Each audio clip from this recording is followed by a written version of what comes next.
My name is Isadora, and to this day, I'm not sure when my life stopped being mine.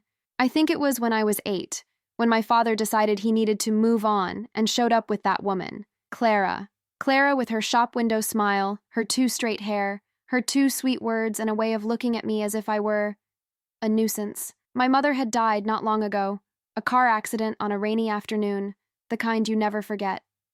My father was devastated. For a while, I thought he had died inside too, because he would barely look me in the eye. But then he showed up with Clara, and Clara came with 2 suitcases and 2 children. I never understood why my father thought that was a good idea. Maybe it was need, maybe it was guilt. What I do know is that from that moment on, my house stopped being mine. Clara would say things like, "We're a family now," but her tone was always neutral, almost like someone reciting a script. In practice, I became the shadow, the girl who washed the dishes, cleaned her little brother's rooms, and learned to be invisible so as not to be called ungrateful. In the first month, I still rebelled. I would make ugly faces, lock myself in my room, and cry quietly. But over time, I learned that resisting only cost me more tasks. And silence. Silence was more bearable than the veiled punishments that she knew how to apply so masterfully. My father? He was always away. He had accepted a new job at a transportation company that left him traveling for days on end. When he was home, he was kind, but distant. And Clara was the kind of woman who knew exactly what to say in front of others. The right words, the perfect gestures. Only those who lived with her knew the venom that dripped from every look, every comment disguised as advice, she would tell me. There are girls on the street who don't even have that. I tried to adapt. I swear I tried. I became good at hiding my sadness. He swallowed frogs, forced smiles, and crumbs of affection. But there was something inside me that grew every day, silently, like a volcano. The certainty that I didn't belong in that life. And more than that, the certainty that one day, they would regret everything they did to me. I had a plan, a secret, something I had been harboring since I was 15, when I accidentally found a letter hidden in the back of my father's closet. A letter that would change everything, but I waited. Because if there's one thing I learned from Clara, it was the importance of timing. And that timing came on the exact day I turned 18, and it was on that day that Clara discovered the truth. The day I turned 18 was also the quietest day in the house. No candles, no congratulations, not even a single message. Clara had left early with her children to the mall, claiming that they needed to buy new clothes for the school presentation. She didn't even invite me. I stayed home, alone, as always. I made myself breakfast and sat in the corner of the kitchen. The cake I had baked the night before, with the remaining flour and chocolate I had found in the cupboard, was still on the counter, untouched.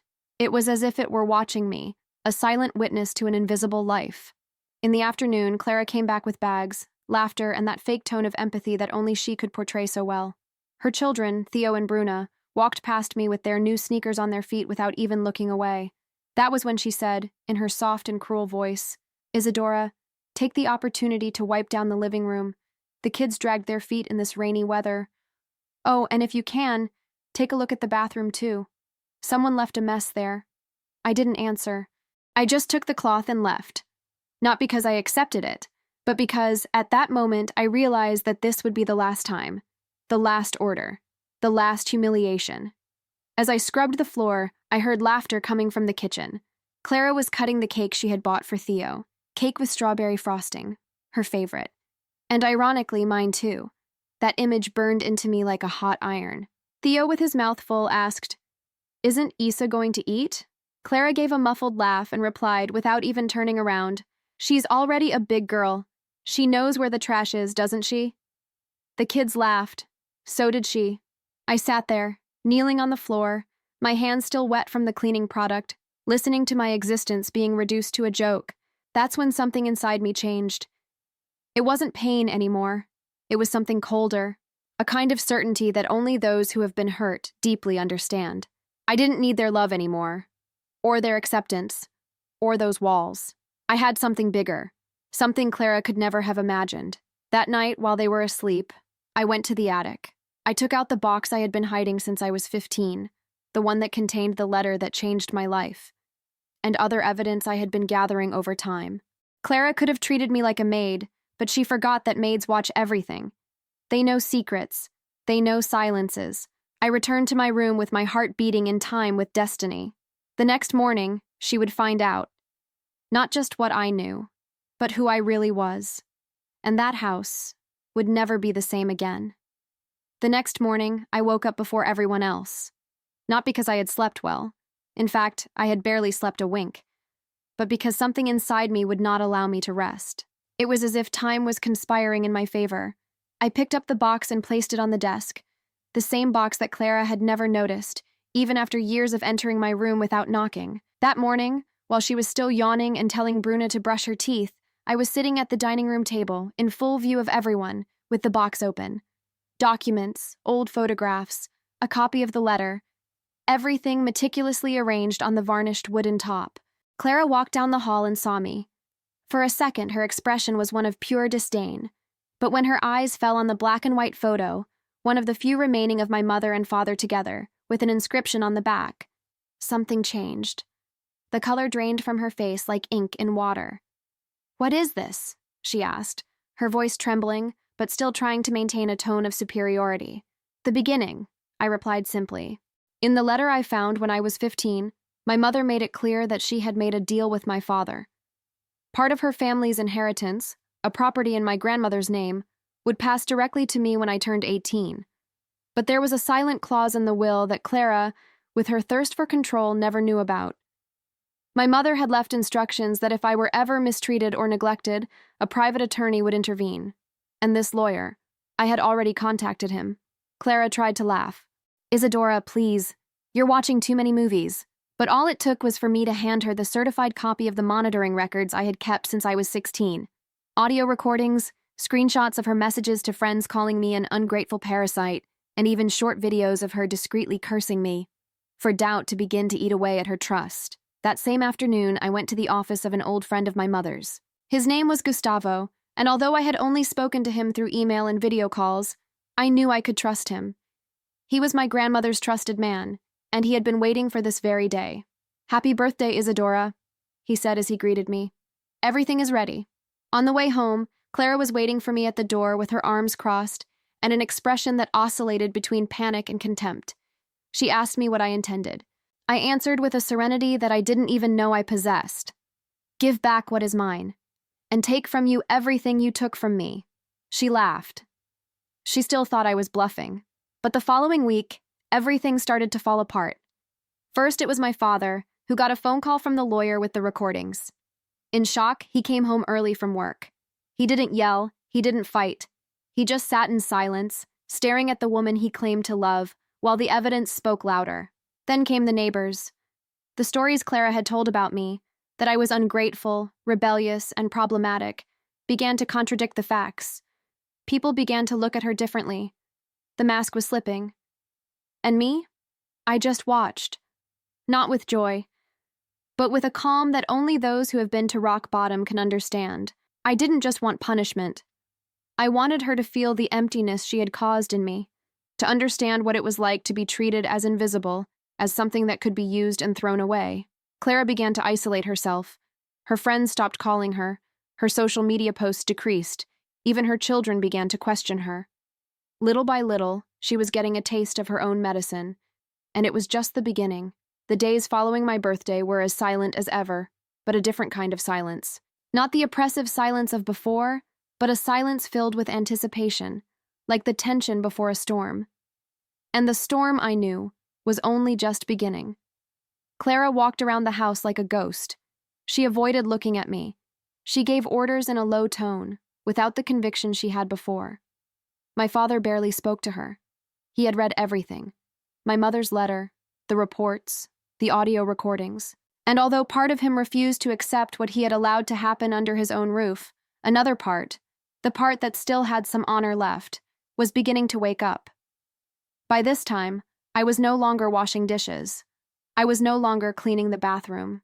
When Clara hinted in an irritated whisper that I should go back to helping out more, my father rose from his chair with a stern look and said, "You don't rule over her anymore." It was the first time he had ever disavowed her in front of me. And right then and there I realized, I was finally no longer the girl who asked for permission. I was becoming the woman who took control of her own story. I began to occupy spaces within the house from which I had previously been excluded. I drank coffee at the main table, read my books in the living room, watched TV without lowering the volume when it was on. It was symbolic, I know, but it was liberating. It was during this same period that I began to put my larger plan into practice. Revenge, if I can still call it that, would not be just about showing the world who Clara really was. I wanted something deeper. I wanted to destabilize what she valued most: appearance, status, social control. With the help of Gustavo, the lawyer, we began to gather documents showing suspicious transactions in her and my father's joint accounts, purchases made in his name that he never knew about. Small but constant transfers to accounts that she said belonged to her sick mother, a woman who had already passed away years before, according to the civil registry. I wanted to shake things up, and I already had the means to do so. I also began to put together a dossier on Clara's past. I contacted an old acquaintance of hers, a woman named Denise, who had been fired from a salon where they both worked. Denise got straight to the point. That woman is a manipulator, Isadora. She has deceived more people before your father.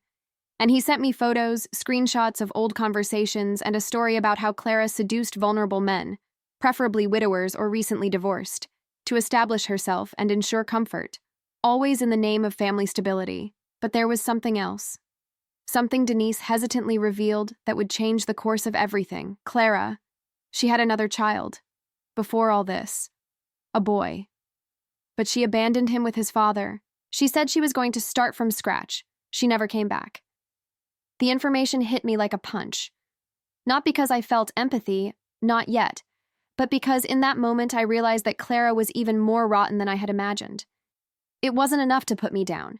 She had a history of abandonment, manipulation, and destruction, and now I had it in my hands. I returned home that day like someone carrying dynamite, but instead of blowing everything up at once, I preferred to prepare the ground. Slowly, I left anonymous notes in her mailbox with excerpts of the conversations Denise had sent me.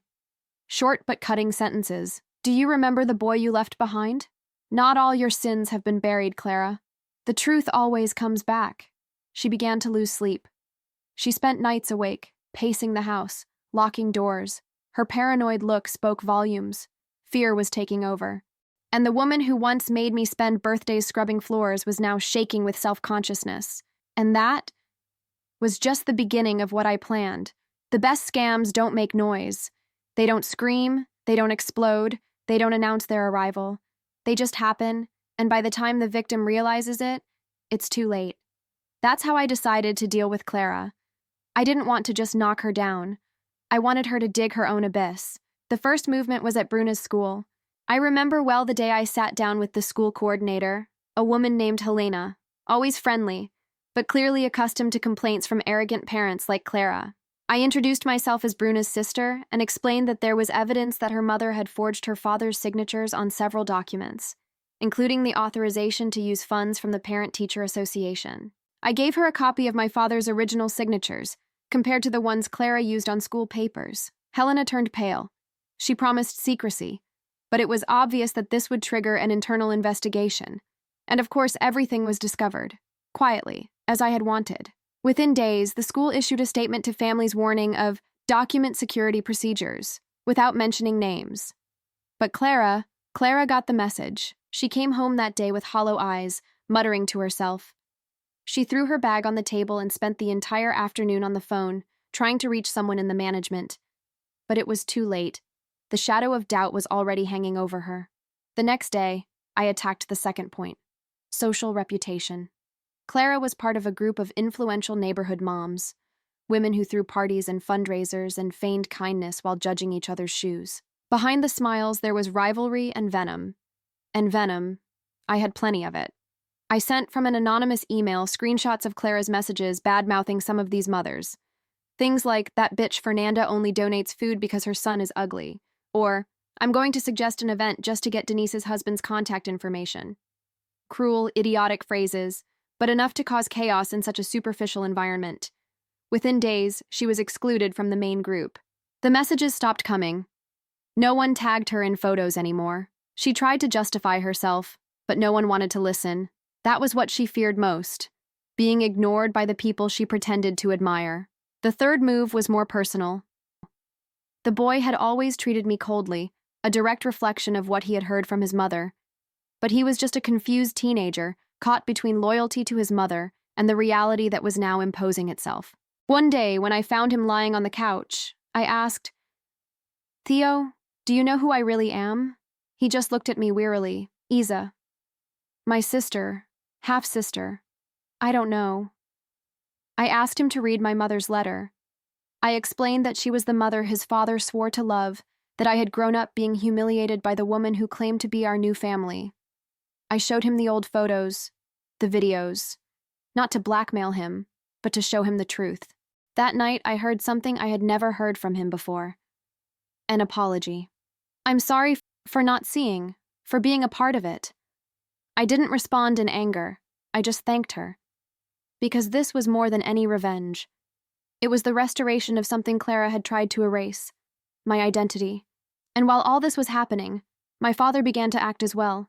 He went to the bank in silence. He discovered that Clara had taken out loans in his name. She had paid for purchases and installments on cards he never knew existed. And it didn't stop there. He filed a formal request for separation and freezing of joint assets. The lawyer took care of everything. The night she found out, Clara broke a glass in the kitchen. She cried for the first time in front of me. "Why are you doing this to me?" I looked her in the eyes, without shouting, without threatening. I just said, "Because you did this to me for 10 years, and you never even realized it." She was speechless. For the first time, without an argument, without a mask, just the empty woman behind all the acting. But the most devastating part was yet to come. What I had done so far could be mistaken for justice, a silent reparation. But the truth? I wanted Clara to feel it. For every gesture she had made in the past few years to come back to me like a sharp, slow, cruel blade. It wasn't just about getting even. It was about making her see herself. And that was just the beginning. The first visible wound was when my father confronted her with the statements. He discovered that she had been withdrawing small amounts from the joint account for more than 4 years. Always in small amounts, spread out over time, enough to not raise suspicion, until now. In the room with the papers in hand, he spoke softly but firmly. "You messed around where you shouldn't have. You used my daughter's name to justify purchases that never arrived. Do you know what that means, Clara? It's a crime." She tried to turn the tables, as she always did. "Do you think she's not behind this? She's poisoning you against me. That's what she's always wanted."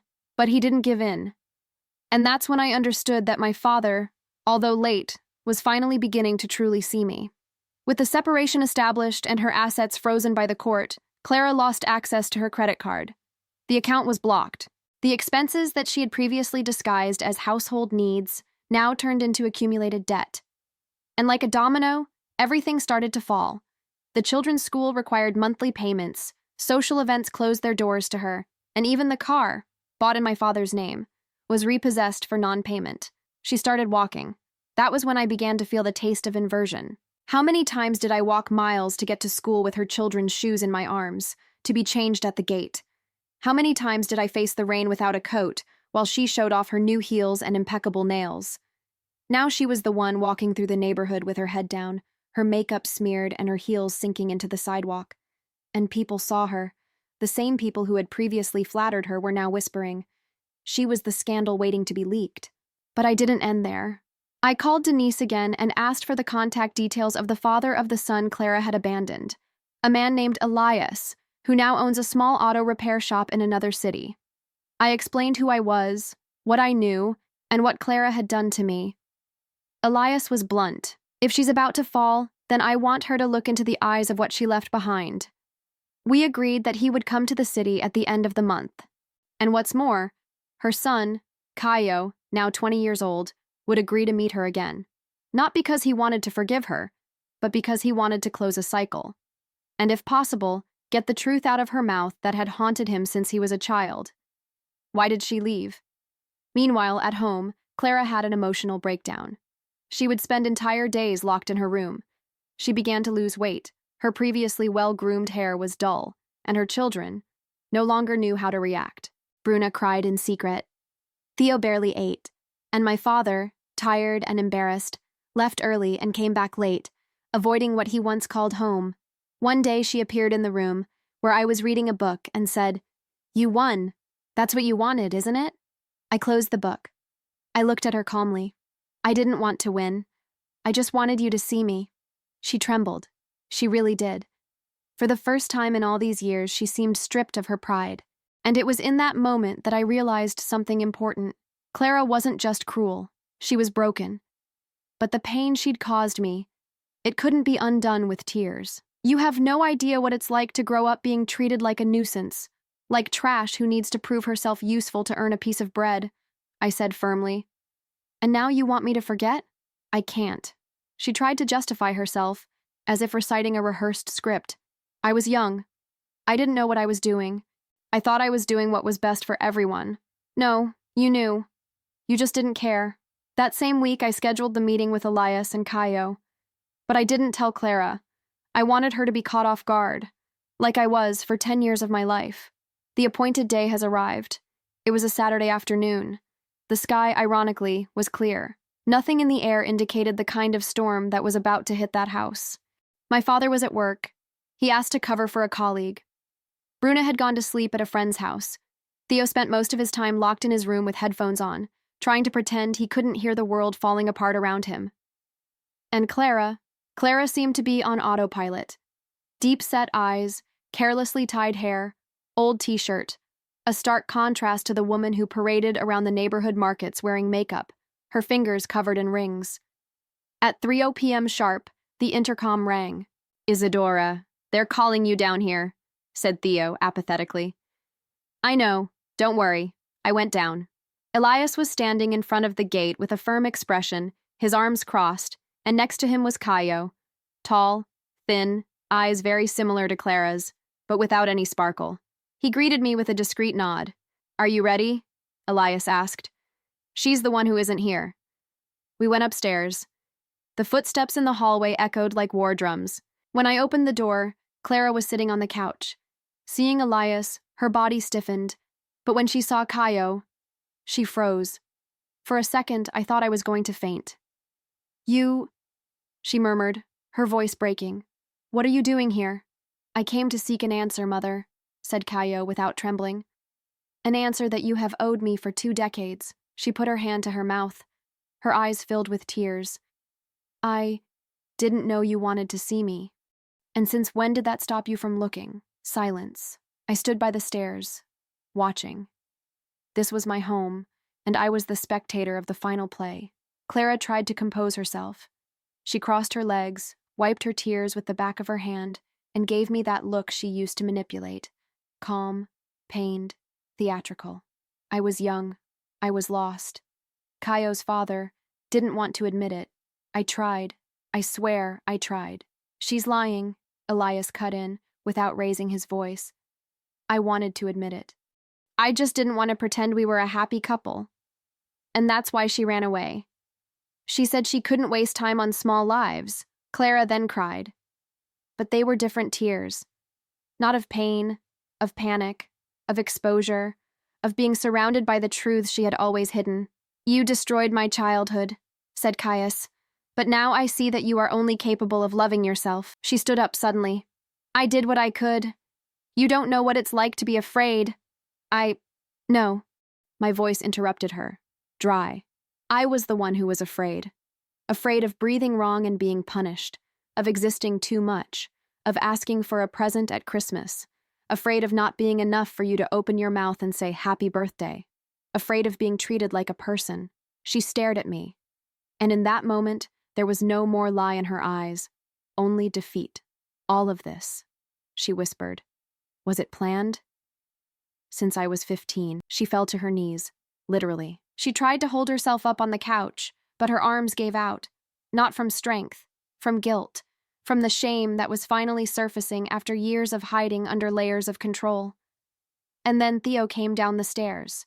"Mother?" She turned, trembling. "My son, is it true? All of that?" She tried to deny it, but Caio's gaze, Elias's firmness, and my devastating silence were too much proof. Theo didn't say anything else. He just went back into his room, closing the door behind him.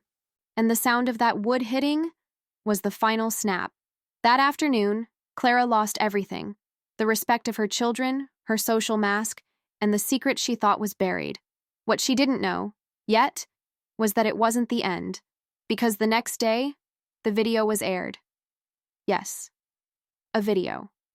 Produced calmly, with audio clippings, photos, excerpts from my mother's letter, testimonies from Denise, a short, direct clip with the title, "The Truth About Clara, What My Stepmother Hid from Everyone."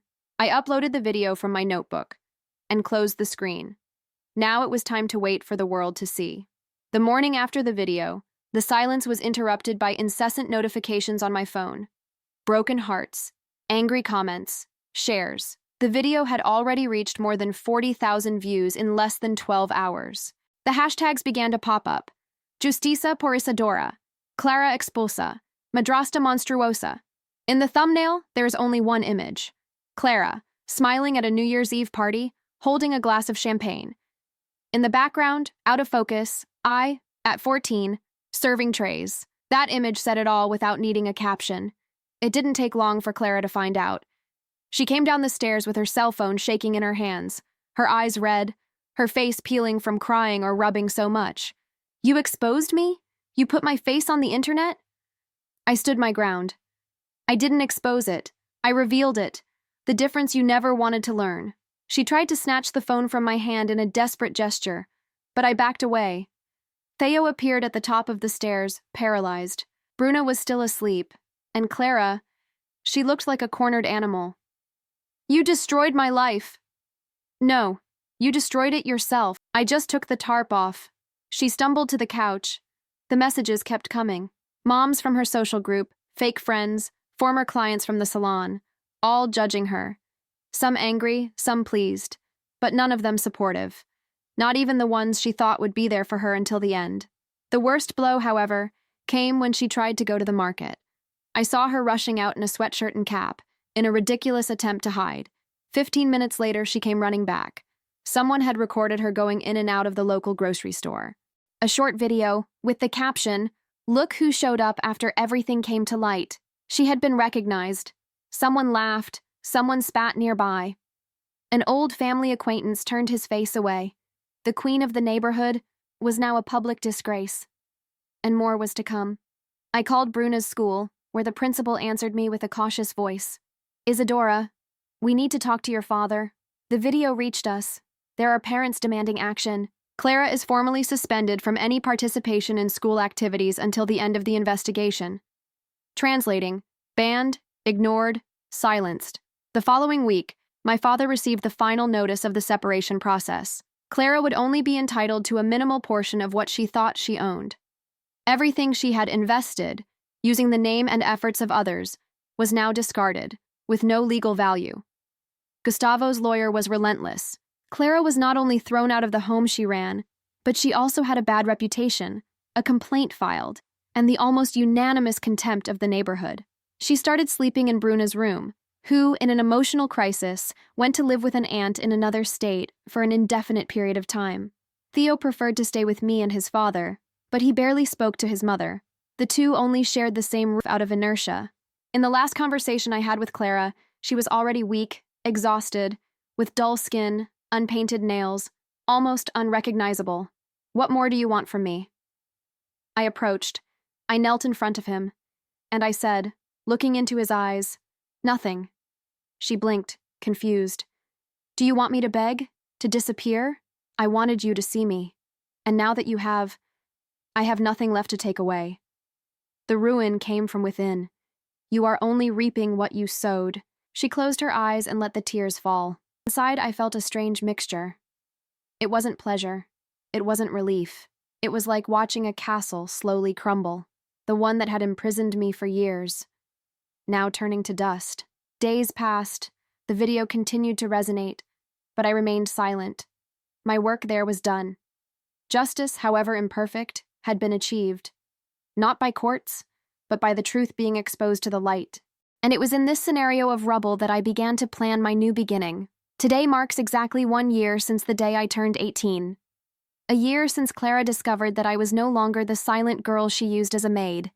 A year since I finally got up.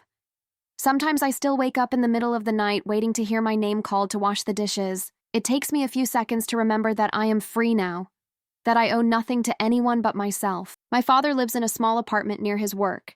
He is emotionally sober. Sometimes he tries to talk to me about the past, but it is difficult. His silence during those years still weighs heavily on me, but I have learned to differentiate between omission and cruelty, and forgiveness is a process. Theo is studying to go to college. He chose psychology. He said he wants to understand why some people hurt those around them so much. He and I had a strange relationship at first, but today we respect each other.